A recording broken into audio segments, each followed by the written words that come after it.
El Señor esté con vosotros. Lectura del Santo Evangelio según San Marcos. En aquel tiempo los escribas habían bajado de Jerusalén, decían: tiene dentro a Beelzebú y expulsa a los demonios con el poder del jefe de los demonios. Él los invitó a acercarse y les hablaba en parábolas. ¿Cómo va a echar Satanás a Satanás? Un reino dividido internamente no puede subsistir. Una familia dividida no puede subsistir. Si Satanás se rebela contra sí mismo para hacerse la guerra, no puede subsistir, está perdido. Nadie puede meterse en casa de un hombre forzudo para arramblar con su ajuar si primero no lo ata. Entonces podrá arramblar con la casa. En verdad os digo, todo se les podrá perdonar a los hombres, los pecados y cualquier blasfemia que digan.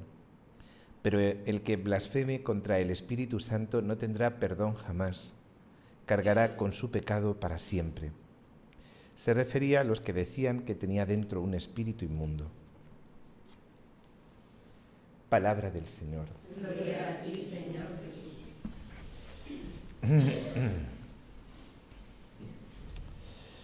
Hace poco le hacían una entrevista al Santo Padre en la radio o en la televisión y él decía, como una opinión personal, y él lo destacó, ¿no?, que era una opinión personal, que a él le gustaría pensar que en el infierno no hay nadie, ¿no?, que todo el mundo se salva.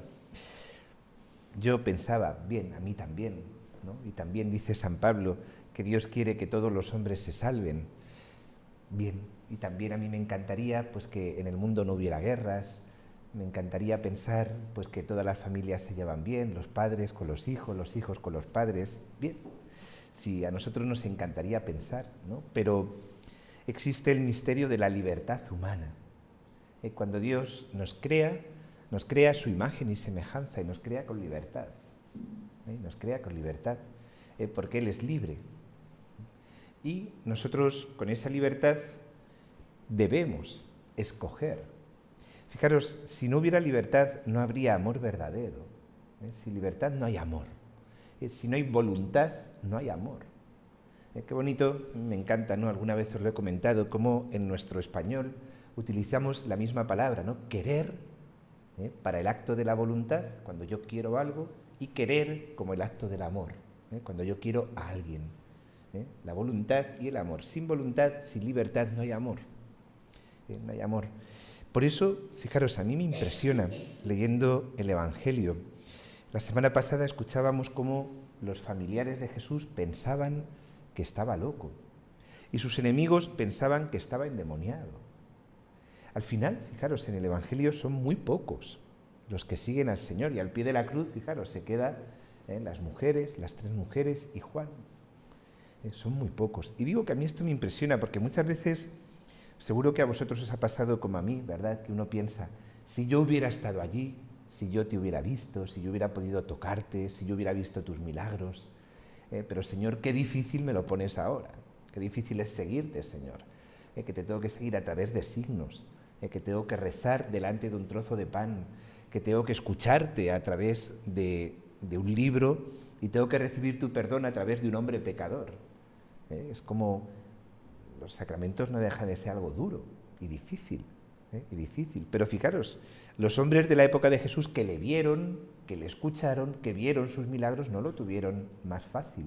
Y de hecho, como os digo, al final es una minoría la que con su libertad elige seguir a Cristo, decide seguir a Cristo, con todas las consecuencias. Porque fijaros, esto también existe ese peligro, ¿verdad?, de hacer una opción en mi mente, ¿no?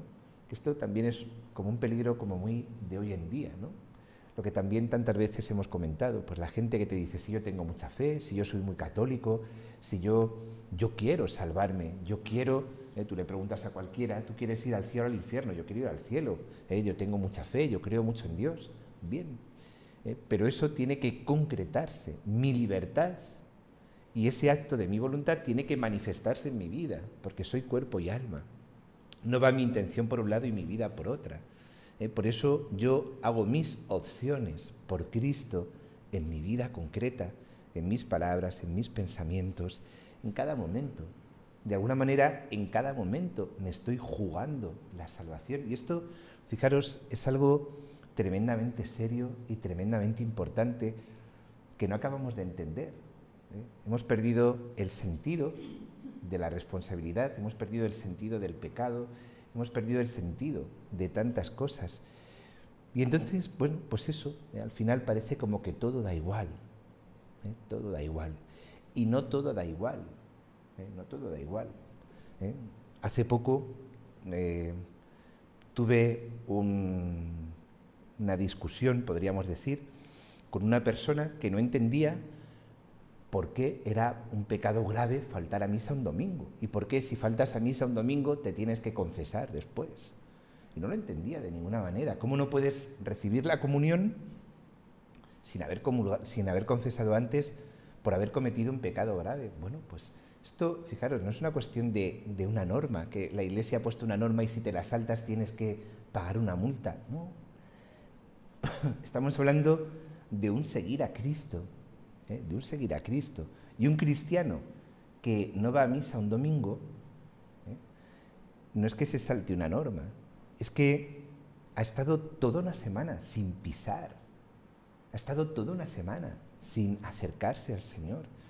Y no solamente una semana, sino la semana siguiente. Estamos hablando de 15 días en los que Cristo no ha pintado nada o casi nada para mí.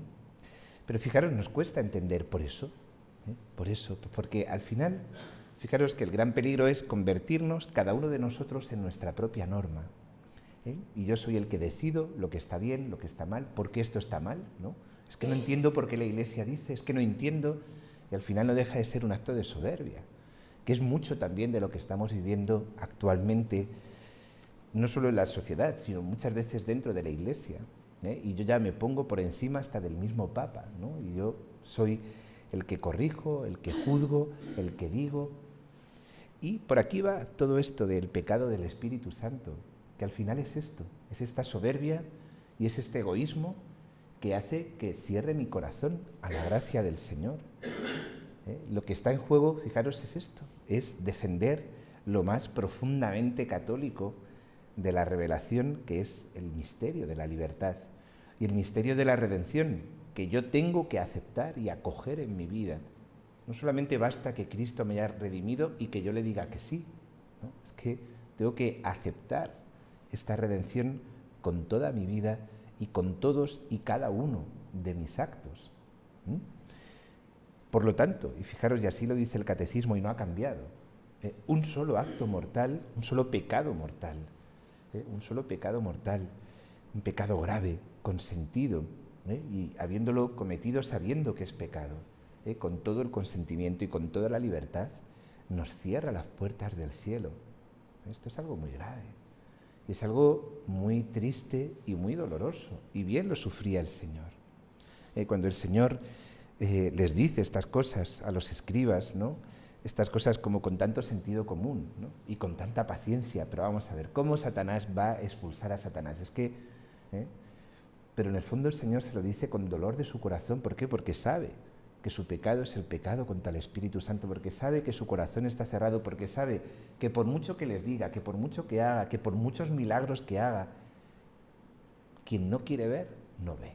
Y quien tiene su corazón cerrado lo va a seguir teniendo cerrado, aun pensando como ellos, convencidos de que estaban salvados. Su corazón totalmente cerrado, teniendo delante al Verbo encarnado. Y no lo acogieron. Pues vamos a pedir al Señor que nos dé mucha luz, vamos a pedir al Señor que nos dé una gran sensibilidad, pues hacia estas cosas, y que, fijaros, que en el fondo nos dé un gran dolor del corazón, un gran dolor del corazón. Pues claro, que a todos nos gustaría pensar que no se condena a nadie, claro, pero seguramente, ¿no? Tristemente, seguramente la realidad no sea esa, no sea esa. Que el Señor de verdad nos haga sentir en lo más profundo del corazón este dolor del suyo. Que así sea.